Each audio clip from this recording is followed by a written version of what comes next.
Hi, my magical creatures, and welcome back to my channel. I want to say I'm sorry that I took a really long time away from my YouTube channel. I just had a lot of things I had to deal with, and I just needed time to myself. But you know what? Your girl's back, and I have so many things and topics I'm going to talk about to answer your ladies' question or guys.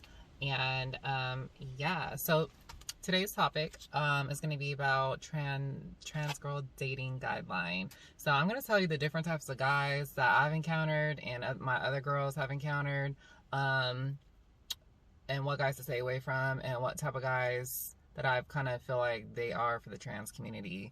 So I'm gonna get with the first one. So these type of guys, I call these guys they just love like trans girls. Like I feel like they kind of see them as like a fetish. Like these type of guys, they're very they like trans girls. They definitely will take them on dates. They just really enjoy taking them out, and they're really good. I want to say like in bed too, because they know what to do and everything like that. Yeah, and they're not afraid to kind of like touch you and stuff like that. So those, but you got to be careful with them too, because some of them can kind of come off like fetish, and there's some like genuine guys, but then also too there's some that I like see as like a fetish. So kind of just be careful, and stuff like that. Me personally, I would not take them serious, and I would not commit. Don't see them as potential lovers. Just kind of like if he keeps consistently wanting to see you, and you'll know when it gets serious, but just, don't take them serious at the beginning. I feel like that's how it should be in all relationships nowadays, but, with those type of guys, just be careful. So, these type of guys, they're 5'8", 5'7", and under. Those type of guys, they will make you feel like a cis woman. They will make you feel very important, and they'll make you feel like the only type of woman in the world.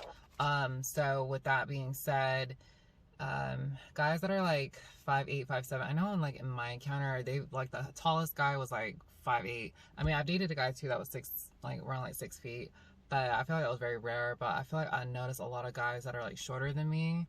Those type of guys want, because I'm only 5'9", but the guys that are shorter than me, those guys are like the ones that want to like make me their wives, girlfriends. They take me to go see their family. Like those type of guys, they are here to take away all your trans pain and everything like that. I feel like it's really the short cis men that are the ones that will make you like want to be with them, and they be trying to pursue you and really aggressive and want to be with you.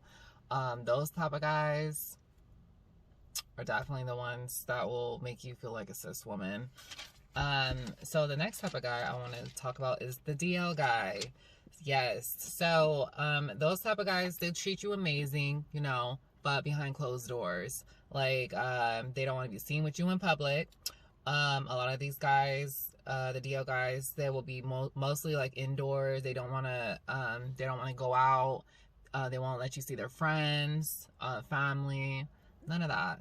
Okay, so those type of guys, the DL guys, don't waste your time on them. Okay, you deserve so much more. You're beautiful, you're pretty, you spent so much time on your transition, and you deserve someone that's going to take you out and respect you for who you are, because that's his insecurities and that's his problem, and you know what, in the long run you're not going to be happy with him. So with that being said, you work so hard, you probably even got surgeries too.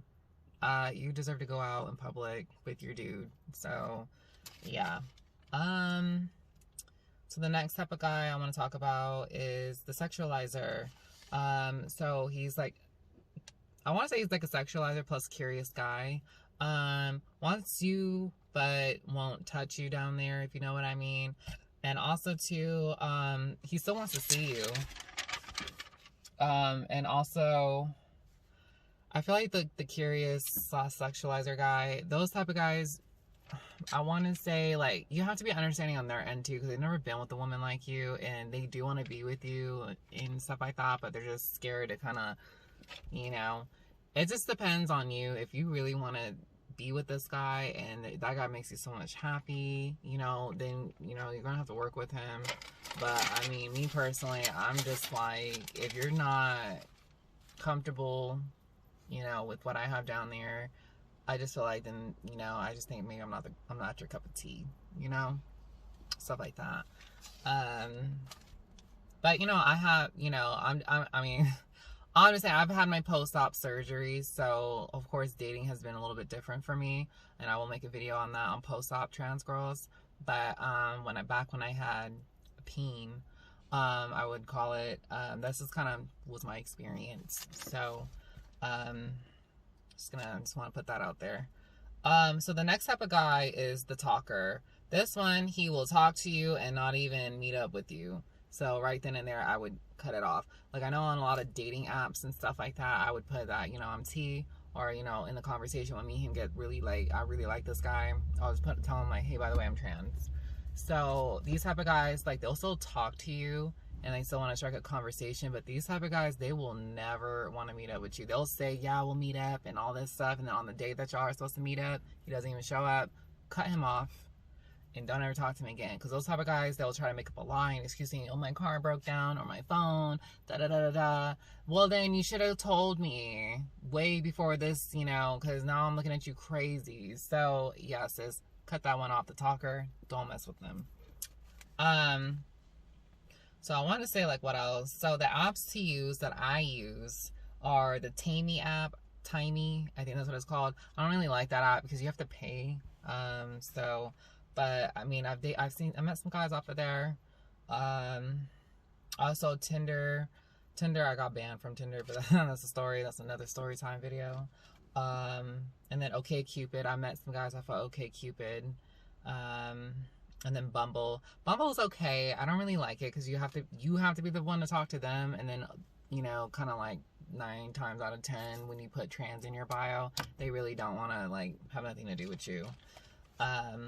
Also, and then the trans apps that I've used, I personally don't like trans apps. I just don't, because there's a lot of nasty guys on there, and then also there's a lot of guys that will lie to you on there. I've met a lot of guys off of trans dating apps, and a lot of them I just feel like they wasted my time. I'm gonna be honest with you on that, and they don't even take you serious, and it's just a lot of things in their bio. It's just all about sex, sex, sex. I mean, there'll be some genuine guys on there, but I mean, that's just like 1% out of like a bajillion guys on there, you know?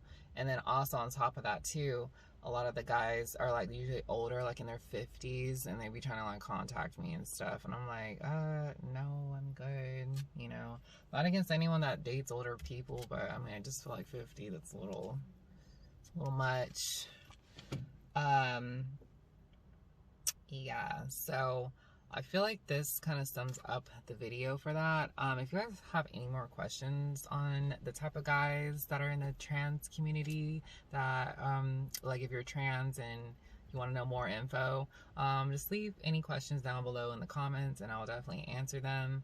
But yeah, so I want to say stay magical, and there is more videos that are going to come. I'm going to try to upload at least once a week, so probably like Mondays. So yeah, so stay magical.